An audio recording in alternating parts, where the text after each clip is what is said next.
పల్నాడు జిల్లా అమరావతి మండలం వైకుంఠపురం గ్రామంలో ఇసుక దందాపై లారీ డ్రైవర్లు తిరగబడ్డారు. వైకుంఠపురం ఇసుక రీచ్ వద్ద టీడీపీ నేతలు చెప్పిన వారికే లోడ్ ఇస్తుండటంతో రోజుల తరబడి నిరీక్షణ చేస్తున్నామని లారీ డ్రైవర్లు వాపోయారు.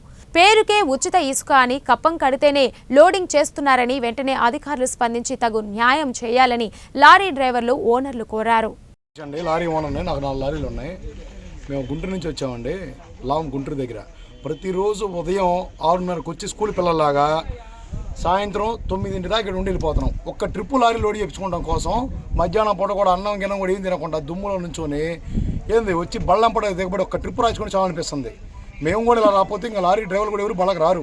మేము మానేస్తాం, మేము వెళ్ళిపోతాం అంటున్నారు డ్రైవర్లు అందరూ. కారణం ఏందయ్యా అంటే ఊళ్ళో 40 లారీలు మహా అయితే ఒక 40-50 బళ్ళు ఉంటాయి ఊరు మొత్తం మీద. ఒక్కొక్కరికి 2 ట్రిప్పులు ఇచ్చినా తప్పులేదు. సొంత ఊరు స్థానికంగా ఉండే వాళ్ళకి 2 ట్రిప్పులు ఇవ్వాలా, అది ధర్మం. వాళ్ళకి 2 ట్రిప్పులు కాడికి ఇచ్చినా 250 బళ్ళు లోడ్ చేస్తున్నా కూడా ఆ 250 బళ్ళు ఈ ఊళ్ళో బళ్ళు 50 బళ్ళు పోతే ఇంకా మిగిలిన బళ్ళు ఎవరికి రాస్తున్నారు? రాసిన బండికి 3-4 టోకెన్లు రాపిస్తున్నారు, 2-3 టోకెన్లు రాపిస్తున్నారు ప్రతి బండికి. అడిగితే నేను లోకల్ నాకు రాయి అంటాను. స్టాఫ్ దగ్గరికి వచ్చి లోకల్ లారీ ఉన్న వాళ్ళు రాయించుకుంటారు, తప్పు లేదు. ఏంది సంబంధం కూడా వచ్చి 3 బళ్ళు ఉన్న రాయి బండికి 1000 రూపాయలు తీసుకుని 2,000 తీసుకుని రాపించే ఇక్కడ ఎక్కువ దళారులు ఉన్నారండి.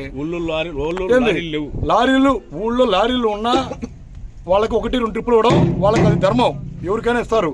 ఈ ఊళ్ళో ట్రాక్టర్లు కానీ లారీలు కానీ ఉన్న వాళ్ళకి ఎవరికైనా ప్రయారిటీ వాళ్ళకి 1-2 ట్రిప్పులు ఇవ్వడం న్యాయం. అవి మొత్తం ఇచ్చినా కూడా 50-60 బళ్ళు లోపు ట్రిప్పులు అవ్వవు. రోజుకు 260 ట్రిప్పులు రాస్తున్నారు. ఈ 260 ట్రిప్పుల్లో ఈ 200 బళ్ళు ఎలా రాస్తున్నారు? సీరియల్ ఉన్నోడికి ఒక ట్రిప్పు రాదు. 3 రోజులు ఉన్నారు, 2 రోజులు ఇక్కడే ఉండాలా. వెళ్ళి దౌర్జన్యంగా ఎగబడినా కానీ ఇవ్వట్లా.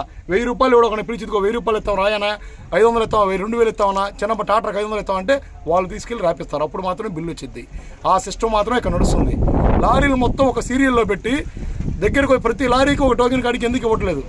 ఇచ్చిన లారీకి 2-3 ట్రిప్పులు ఇస్తున్నారు. అది న్యాయమేనా? అది కరెక్ట్ పద్ధతి కాదు. అది మేస్త్రీలకు ఇస్తే పెత్తనం ఊళ్ళో ఫస్ట్ నుంచి రాపు నడిపారు.